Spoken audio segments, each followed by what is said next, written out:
Salut la gang! Frank Well avec vous en ce 12 février 2021, à 2 jours du jour de l'amour. Est-ce qu'il va y avoir de l'amour dans l'air, mes chers amis, demain entre les Leafs et les Canadiens de Montréal? Je vous fais mes prédictions. Mais avant ça, je voudrais faire un bilan de premier quart de la saison pour le Canadien de Montréal. Déjà 14 matchs de joués sur un total de 56. Ça, bien entendu, s'il n'y a pas de match annulé à cause du COVID.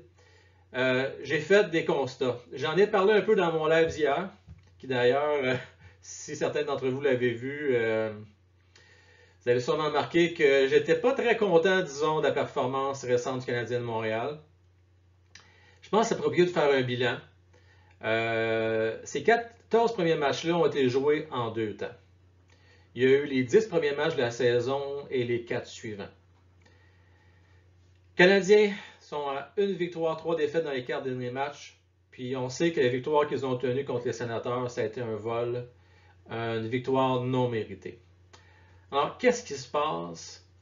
J'ai fait un constat et j'aimerais le partager avec vous. Puis j'ai ouvert un peu le sujet hier, mais j'avais pas de preuve à l'appui, fait que j'ai juste été voir pour être sûr que je n'étais pas dans le champ. Les Canadiens de Montréal, écoutez bien ça, c'est quelque chose là. Contre les gardiens de but, qui ont une moyenne d'efficacité sous les 900.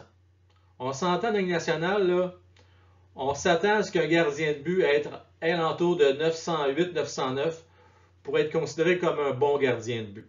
Okay? Les top gardiens vont aller chercher alentour de 920 environ dans une saison complète. Donc là, je ne parle pas de gardiens qui gagnent juste 5-6 games, là, que sont chanceux et ont un ou deux blanchages, vont gonfler leur moyenne d'efficacité. Donc, je parle d'un gardien de but là, qui gagne au moins la moitié des matchs de l'équipe. On s'attend, chose certaine, d'être en haut de 907-908 minimum. Okay? Donc, on s'entend-tu pour dire qu'en bas de 900, on parle de soit de deuxième gardien de but dans une équipe ou des gardiens de but là, qui sont pas forts ou qui n'ont vraiment pas de défensive devant eux. Le Canadien de Montréal, 8 victoires, une défaite et une défaite en prolongation. Regardez ça, là, les stats des gardiens de but que les Canadiens ont affrontés dans leur victoire. Rittich avec une moyenne atroce de 857. Koskinen, une moyenne de 895. Denko, 896. Oldby, 885. Et Matt Murray, qui a une victoire, une défaite, celles qui ont volé, 882. Tu sais, vous savez, quand c'est facile de marquer, à un moment donné, ça vient un peu comme un buffet, hein, ou un bar open. Ben, les gars se lâchent lousse, puis let's go, on fonce, on est agressif. Il y a des revirements, c'est pas grave. On se porte à l'attaque. Puis là, ben, on veut payer le prix. Pourquoi? Parce que si bon, on pense à nos stats. Et c'est triste à dire, mais les Canadiens de Montréal, c'était un peu ça en début de saison. Ils l'ont eu un peu facile. Puis je vous l'avais dit parce que le premier gros test que les Canadiens ont eu, c'est contre Markstrom, un vrai gardien de but.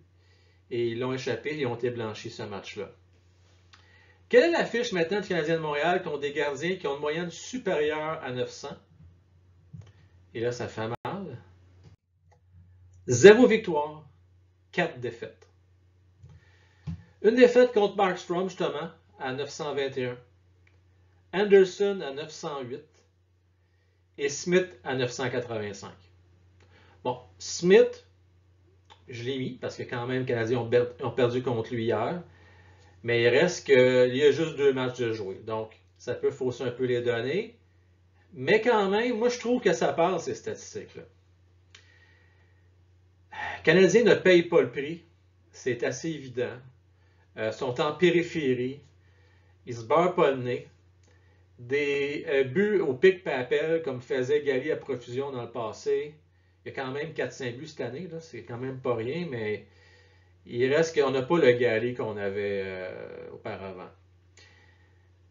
Un but comme Tatar, qui a fait contre les Leafs là, en fin de match, qui a amené le score à 3-2. C'était quoi? C'était devant le filet. Il a payé le prix. Il y a eu un Sherwood, mais c'est plus des Sherwood, mais on s'entend, il y a eu un bon cross-check. Il a payé le prix, Tatar, puis ça a porté fruit. Le Canadien ne paye pas le prix. On voit le même Canadien de Montréal qu'on voit depuis 3 ans. Match après match, domine au niveau des tirs au but. Quelqu'un qui n'a pas regardé la game, regarde les stats, il dit wow, les Canadiens, ils sont fait voler par le gardien de but. Première étoile du match, Anderson, Markstrom. Oui, mais c'est parce que oui, c'est des bons gardiens, on vous l'accorde, mais les Canadiens, soit qu'ils lancent sur chess ou ils tirent en périphérie. Ils ne le mettent pas à risque. Donc, c'est bien dommage, mais ça explique en bonne partie la saison en 2 temps du Canadien de Montréal. Alors, là, samedi, les Canadiens ils vont peut-être jouer contre Anderson encore une fois, ça se reste à voir. J'en viens à ma prédiction. En fait, je ne m'attends pas, malheureusement, à une victoire du Canadien de Montréal. Surtout pas si c'est contre Anderson. On va savoir probablement juste demain matin, ça va être confirmé. Je prédis une défaite du Canadien. Là, j'ai espoir que le Canadien va travailler un peu plus fort parce qu'ils ne sont pas fous. Le Canadien sait qu'après ça, ils vont avoir une semaine de congé.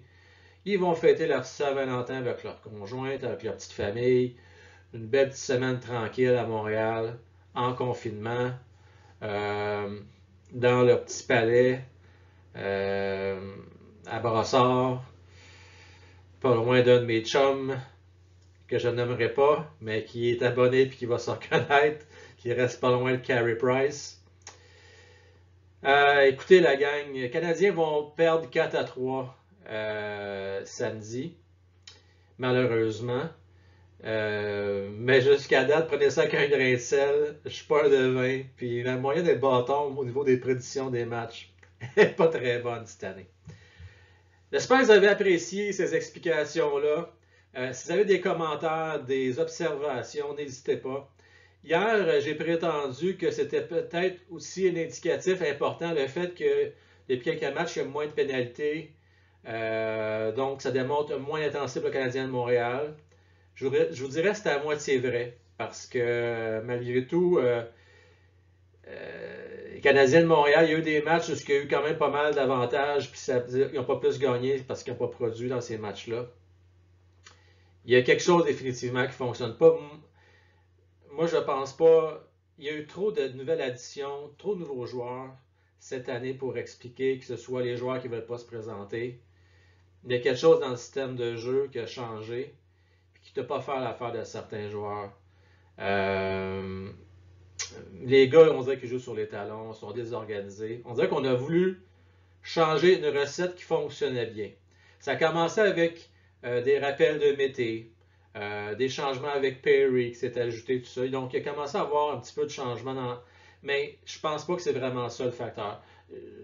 Je ne suis pas dans le secret des dieux. Mais j'ai vraiment l'impression qu'il y a quelque chose qui a changé dans le système de jeu. On a voulu un petit peu probablement resserrer le jeu défensif. On a vu Dano. Puis ça, pour moi, il y a une cause à effet. Dano s'est mis un peu mieux jouer parce que notre ami Julien, Claude Julien, a voulu lui faire plaisir. Il lui a donné plus de temps de jeu. Donc, par défaut, ça a donné un peu de pep à Dano. Ça l'a motivé. Tu dis, OK, tu sais qu'il y a eu un peu d'amour, là. Mais ça, c'était au détriment de Suzuki et KK. Et Evans. Tu sais, je veux pas. Rien ne se perd, rien ne se crée. Tu donnes du temps de jeu à un centre, tu en enlèves aux autres centres, et ainsi de suite au niveau des trios. Ça a peut-être fait des mécontents. C'est à suivre, les amis. Moi, je ne suis pas très optimiste. J'ai l'impression qu'il y a quelque chose qui va se tramer pendant cette semaine de congé-là. Par le passé, c'était assez fréquent de voir des transactions, des mouvements de personnel lorsqu'il y avait plusieurs jours de congé. Est-ce que ça va être la même chose cette fois-ci? Ça va dépendre du match de samedi. Certains vont prétendre que je suis un peu trop alarmiste, mais j'ouvre les yeux, je m'ouvre les yeux et je vois ce que l'équipe nous offre actuellement. Et pour moi, c'est absolument inacceptable avec la qualité du personnel que le Canadien de Montréal ont sous la main d'offrir ce type de performance-là à domicile. Je comprends qu'il n'y a pas de partisans, mais il reste que c'est chez toi. tu retournes chez ta famille le soir. Et je sais pas. Il y a quelque chose que je ne comprends pas. On va avoir une bonne réponse demain en fonction de comment le Canadien va se présenter. Mais si le Canadien ne se présente pas, c'est impossible qu'on laisse les choses comme ça. C'est sûr qu'il va y avoir du mouvement. La gang, je vous souhaite un beau week-end de Saint-Valentin. Mon prochain live, c'est immédiatement après le match demain. J'espère me tromper dans ma prédiction parce que j'ai pas le goût d'avoir encore un jersey des Leafs de Toronto. Alors, on va se croiser les doigts, la gang, et on se dit à demain après le live. Merci à tous d'être là. Salut la gang!